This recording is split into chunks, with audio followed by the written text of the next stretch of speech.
BSSC की तानाशाही के खिलाफ लड़िए, बीएसएससी की लेट लतीफी के खिलाफ लड़िए।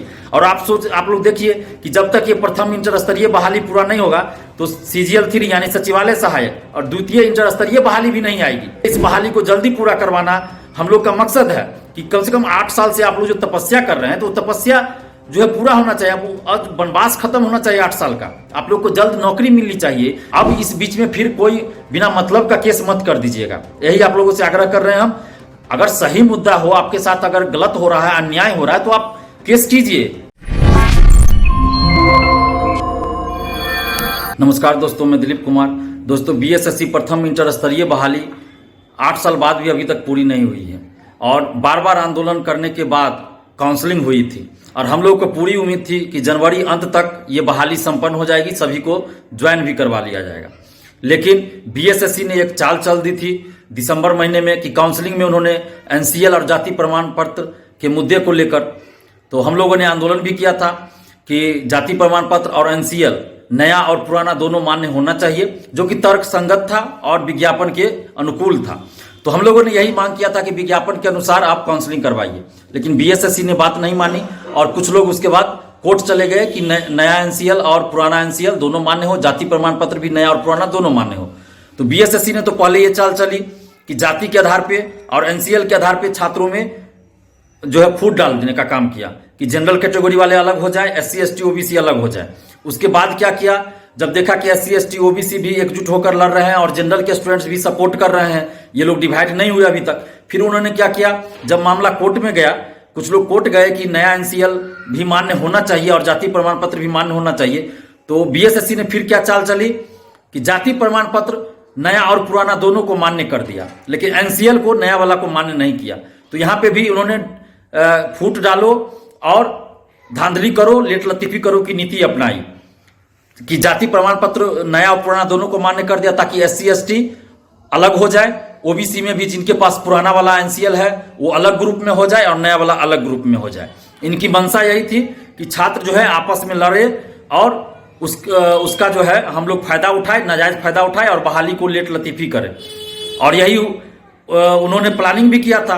और उसके बाद हुआ कि जब मामला कोर्ट में चल रहा था, 11 जनवरी को फाइनल डिसीजन आने वाला था, तो उससे पहले ही 3 लोगों ने अलग से केस कर दिया, इंटरवेनर के रूप में केस कर दिया कि नया वाला एनसीएल मान्य नहीं होना चाहिए, सिर्फ पुराना वाला एनसीएल मान्य हो। अब इन बेवकूफ़ों को समझाइए कि जब बीएसएससी यही चीज शुरू से कह रही कि हम नया वाला एनसीएल नहीं मानेंगे, पुराना वाला एनसीएल ही लेंगे, तो फिर इसके लिए 3 बेवकूफ़ों को कोर्ट में केस करने की क्या जरूरत थी? जो कौशिक करके नाम है, जो 3 गो इंटरवेनर के रूप में केस किया, तो इसको तो कोर्ट जाना ही नहीं चाहिए। जब पहले से 3 लोग केस कर चुके थे कि नया वाला मान्य होना चाहिए, तो जो लोग पहले से केस किए थे 3 लोग, उन लोग का क्या कहना था कि पुराना वाला भी मान्य हो, नया वाला भी मान्य हो, यानी एनसीएल और जाति प्रमाण पत्र दोनों मान्य हो, नया पुराना दोनों मान्य हो। तो बीएसएससी ने जाति प्रमाण पत्र पुराना और नया दोनों को मान्य कर दिया, लेकिन एनसीएल को क्यों नहीं मान्य किया? तो सिर्फ यही मकसद था उनका कि स्टूडेंट्स में फूट डालो और धांधली करो, सीट बेचो और लेट लतीफी करो इस बहाली में। और छात्र जो है, कुछ छात्र उकसावे में आकर, किसी के बहकावे में आकर 3 को जो है इंटरवेनर के रूप में केस कर दिए, जो कौशिक करके नाम है। तो इसको तो जाना ही नहीं चाहिए, क्योंकि ये काउंसलिंग में शामिल नहीं था, क्योंकि ये फेल था, ये फर्स्ट काउंसलिंग में इसका लिस्ट में नाम नहीं था। इसके बावजूद भी इसने केस कर दिया, इसको तो अधिकार ही नहीं था। तो ये गलती तो यहाँ भी इसने किया। और जब बीएसएससी लड़ ही रही है इसीलिए कि हम नया वाला एनसीएल मान्य नहीं करेंगे, पुराना वाला ही मान्य करेंगे, तो इसी चीज को ये कोर्ट में लेके फिर इंटरवेनर के रूप में केस कर दिया। तो इसके चलते जज ने क्या किया, 4 सप्ताह का समय दे दिया। 8 फरवरी को अब सुनवाई होने वाली है, तो नहीं तो 11 जनवरी को ही फाइनल जजमेंट आ जाता और उसके बाद जनवरी में मेरिट लिस्ट निकल जाता और ज्वाइनिंग की भी बात होती। लेकिन इन लोगों ने क्या किया, इंटरवेनर के रूप में केस करके बहाली को लटका दिया। तो अब जो है 8 फरवरी को फाइनल जजमेंट आ जाएगा, सुनवाई है उसी दिन फाइनल जजमेंट भी आ जाएगा। तो अब इस बीच में कोई भी आदमी बिना मतलब का केस मत कीजिएगा, यही हम आप लोगों से आग्रह कर रहे हैं कि आपस में मत लड़िए।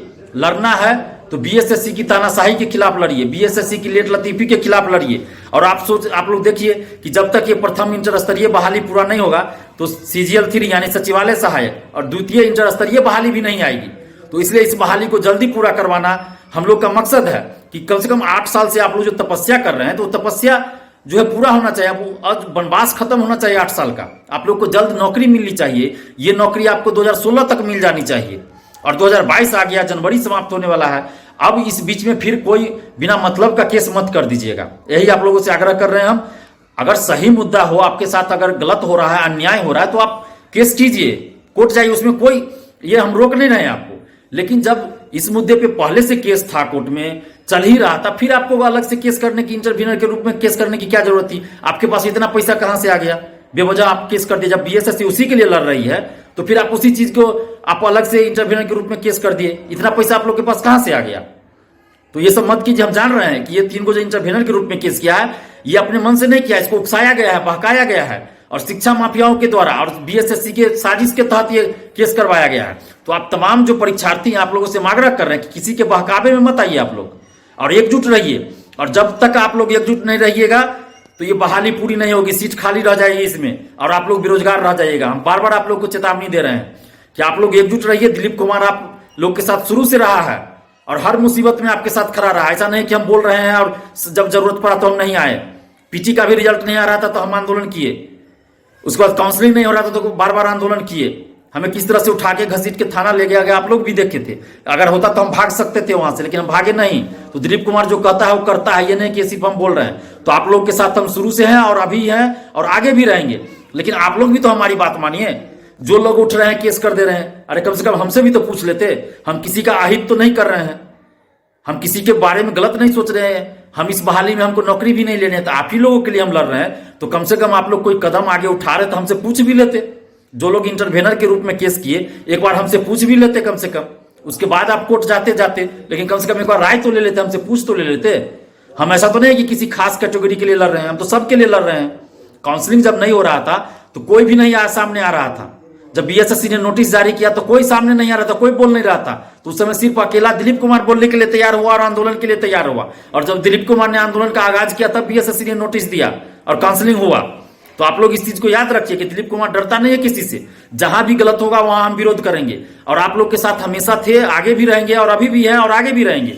बस आप लोग कम से कम कुछ करते हैं तो हमसे भी पूछ लेते आप लोग। तो जो लोग भी इंटरवेनर के रूप में केस किए हैं, वो लोग केस अभी भी आप लोग वापस ले लीजिए केस, क्योंकि आप लोगों ने बहुत बड़ी गलती की है। आपको केस करने का कोई अधिकार भी नहीं था, आपने केस कर दिया। अगर कोर्ट चाहेगा तो आप पे फाइन कर सकता है, 1 लाख 2 लाख 3 लाख का जुर्माना कर सकता है आप लोगों पे, क्योंकि आप लोगों ने कोर्ट का समय बर्बाद किया है और हजारों स्टूडेंट्स का भविष्य बर्बाद किया है आप लोगों ने। 1 महीना जो लेट हुआ है आप लोग के चलते हुआ है।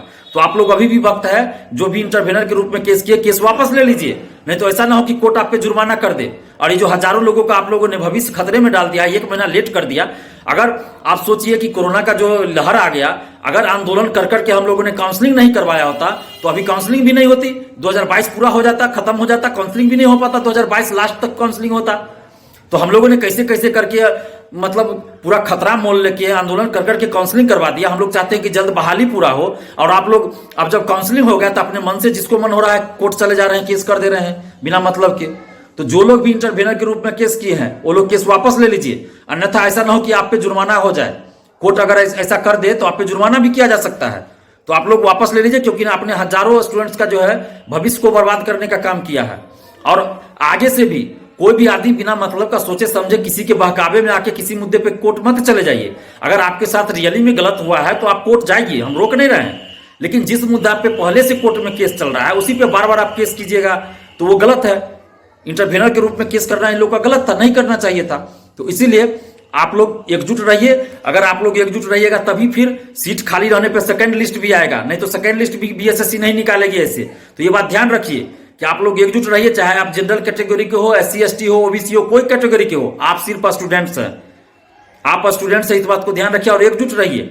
और जहां भी किसी के साथ भी गलत हो, एक दूसरे का साथ दीजिए उसमें। ऐसा नहीं कि उसके साथ गलत हो रहा था हम क्यों दे, नहीं, ऐसा नहीं होना चाहिए। किसी के साथ भी अब काउंसलिंग जब नहीं हुआ था तो सभी लोग एकजुट होकर लड़ रहे थे। अब काउंसलिंग हो गया तो क्या हम लोग बंट जाएंगे, SC ST OBC या जनरल अलग अलग कैटेगरी में बंट जाएंगे? ऐसा नहीं होना चाहिए। हम लोग सिर्फ स्टूडेंट्स हैं, इस बात को ध्यान रखिए। और किसी के साथ भी कहीं भी गलत हो रहा है तो हम सबों को एक साथ मिलकर लड़ना है, और सभी लोग एकजुट रहिए। यही एक दूसरे पर आरोप प्रत्यारोप मत कीजिए। जो भी अभी तक कर रहे थे बंद कीजिए, और सभी लोग एकजुट होकर आवाज उठाइए, और ये बहाली जल्द पूरा हो इसके लिए हम लोग को प्रयास करना है। और 8 फरवरी को जो कोर्ट में सुनवाई है, हम उम्मीद करते हैं उसी दिन फाइनल जजमेंट आ जाएगा और इस बहाली में एक भी सीट खाली ना रहे। तो इसके लिए जरूरत है कि सीट अगर खाली रहती है फर्स्ट काउंसलिंग के बाद तो सेकंड लिस्ट भी आना चाहिए। तो इसके लिए हम लोग को एकजुट रहना पड़ेगा। अगर हम लोग एकजुट नहीं रहेंगे तो फिर सेकंड लिस्ट बीएसएससी नहीं निकालने वाली है, ये बात ध्यान रखिएगा। तो इसलिए हम लोग एकजुट रहें। आप सभी से हम हाथ जोड़कर विनती कर रहे हैं कि सभी लोग एकजुट रहिए और इस बहाली को जल्द से जल्द पूरा करवाने के लिए एकजुट होकर आवाज उठाते रहिए। और बीएसएससी से भी हम अपील कर रहे हैं कि आप जो है सो कोर्ट का बहाना बनाकर लेट लतीफी मत कीजिए और इस बहाली को जल्द पूरा कीजिए, क्योंकि 8 साल बीत चुका है। अब और ज्यादा इंतजार मत करवाइए और कोर्ट में जो केस चल रहा है उसका आप चाहिएगा तो तुरंत समाधान हो जाएगा। आप बार बार टाइम पास मत करवाइए और जल्द से जल्द इस बहाली को पूरा करवाइए। और आप तमाम परीक्षार्थियों से आग्रह कर रहे हैं कि किसी के बहकावे में मत जाइए, कोई कुछ बोल रहा है उस पर बहकावे में मत जाइए और अपने दिमाग से और दिल से काम कीजिए। और बिना मतलब का जो है सो जो जिस मुद्दा पे नहीं जाना चाहिए उस मुद्दा पे केस करना, ये कोई बुद्धिमानी वाली बात नहीं हुई। अब देखिए जो इंटरवेनर के रूप में केस कर दी, इन्होंने बहुत गलत कर दिया। जब उस मामले पे कोर्ट में केस चल ही रहा था, आयोग लड़ ही रहा है, तो फिर अलग से केस करने की जरूरत ही नहीं थी। और जो भी यूट्यूबर भी है उन सबसे भी आग्रह है कि आप जो है सो कुछ ऐसा न्यूज मत चलाइए जो कि संभावित लगे आपको कि ऐसा हो सकता है, ऐसा होने वाला है, तो वो सब न्यूज मत चलाइए। इससे जो है सो स्टूडेंट्स लोग बहुत दिग्भ्रमित हो रहे हैं, गुमराह हो रहे हैं। तो इस तरह का न्यूज आप लोग भी जो भी चलाते हो मत चलाइएगा। और आप तमाम परीक्षार्थियों से आग्रह है कि आप लोग जो है एकजुट रहिए और एकजुट होकर बीएसएससी की तानाशाही और लेट लतीफी के खिलाफ लड़िए। दिलीप कुमार आपके साथ पहले भी था, अभी है और आगे भी रहेगा। धन्यवाद। जय हिंद।